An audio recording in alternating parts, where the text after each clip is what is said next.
Today we're going to explain the story of from Season 3, Episode 4. Without further delay, let's dive into Episode 4. At the beginning of Episode 4, we see Tabitha in an ambulance with a fallen tree blocking their path.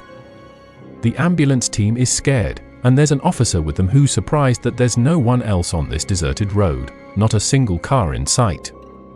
They try to contact headquarters, but there's no response. Tabitha steps out of the vehicle to look around. But the police officers send her back inside. They decide to turn back. Meanwhile, in town, we see a young boy named Ethan with a phone that suddenly rings. When Ethan picks up, a boy named Thomas begins speaking, telling him that his mom is in the ambulance and is on her way. Just then, Jim arrives and sees his son on the phone. He takes the phone from Ethan and angrily warns Thomas not to try scaring his sons. Frustrated, he breaks the phone. Julie also arrives and Jim asks Ethan what the person on the phone said to him. Ethan explains that he was told that Mom is being brought into the ambulance. While we see inside the colony house, where there's a dead crow that had flown in by breaking the glass, and no one is willing to pick it up.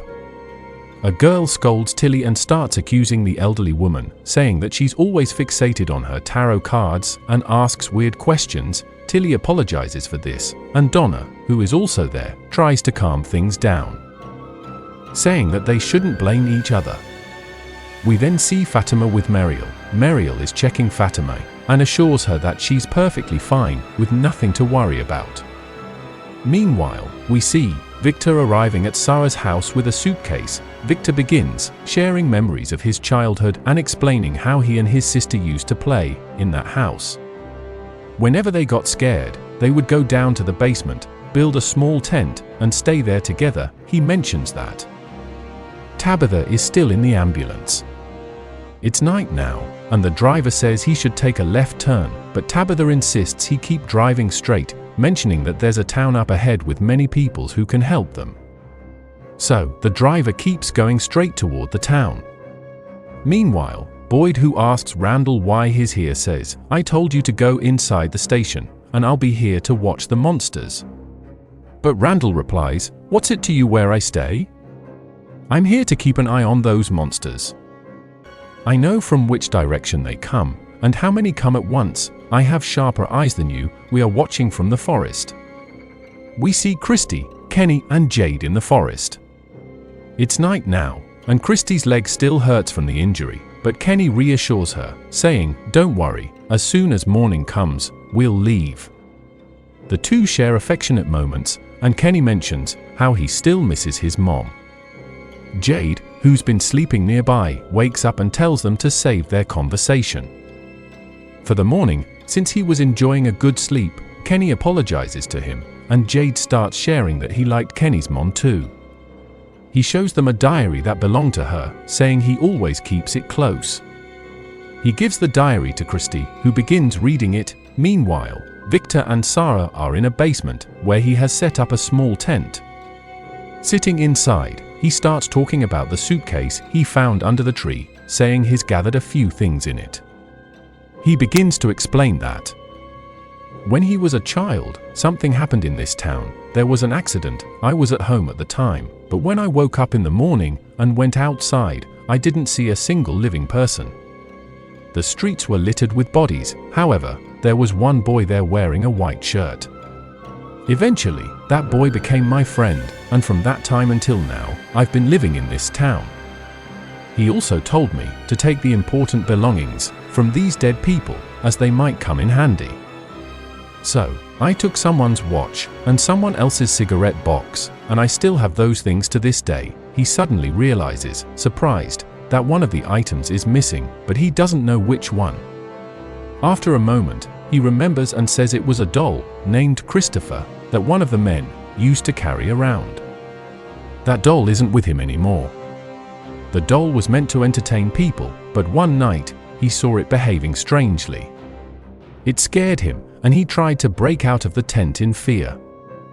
Sarah reassures him, saying, "Don't be afraid, I'm here with you. I'm the one who gets the most scared in this town, but there's no need for you to be afraid." Victor then calms down a bit. Meanwhile, the ambulance Tabitha is sitting in enters the town.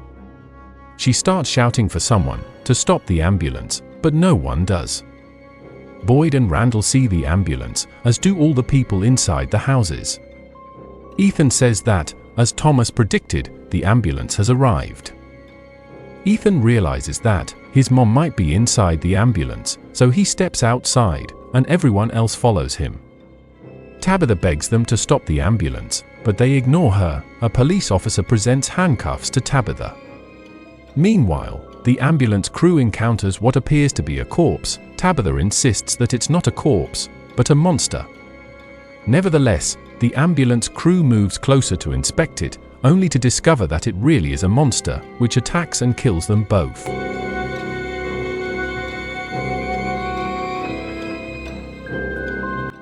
The police officer fires at the monster, but the bullets have no effect.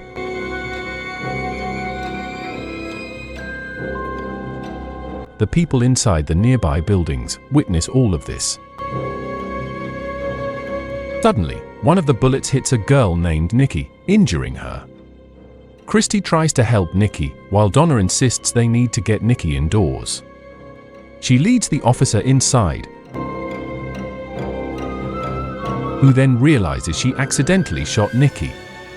Christy begins attempting to remove the bullet to save her. Meanwhile, Tabitha, still inside the ambulance, wakes up Henry and tells him they've arrived back in the town where she was previously trapped. Jim, who is with Boyd, tells him he needs to rescue his wife from the ambulance. He rushes to the ambulance, finds his wife, but notices she is handcuffed. Randall quickly goes to his bus to get some tools. Randall begins to fetch tools to unlock the handcuffs, but as he starts gathering the tools from inside the bus, the monsters surround him. He quickly hands the tools to Boyd and tells him to start the ambulance so they can escape.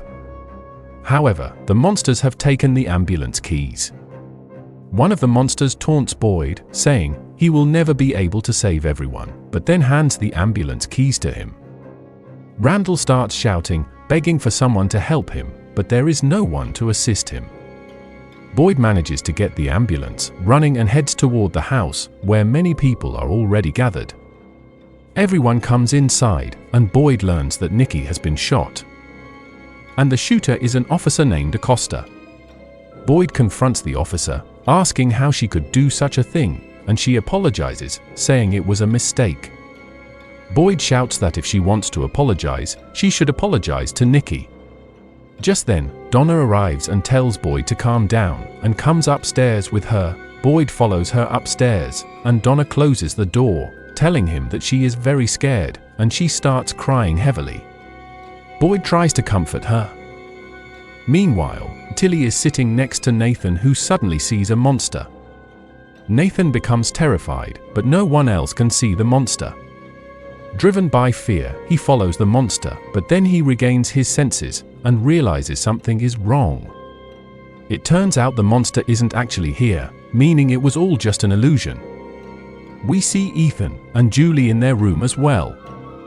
Ethan is starting to feel scared, wondering if their dad will come back. Julie reassures him, saying he'll definitely come back. Ethan admits he's afraid and asks, "What's really going on here? Are you scared too?" Julie replies that she is, and adds that she doesn't even know how all of this started. Ethan tries to comfort his sister, saying, "I'll protect you, there's no need to be scared." We then see Boyd, who's with Donna. He yells at himself, "I left Randall alone there. This is all my fault, and I'll never forgive myself." Next, we see Tabitha with Jim. She starts explaining that the man who arrived with her is named Henry, and his Victor's father, both of them belong to this town. Victor's mom was named Miranda, and she had foreseen all of this. Tabitha says she was at Henry's house, where she saw some paintings made by Miranda, which included all of them.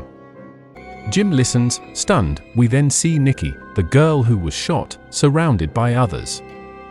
Her condition is worsening, and she starts coughing up blood.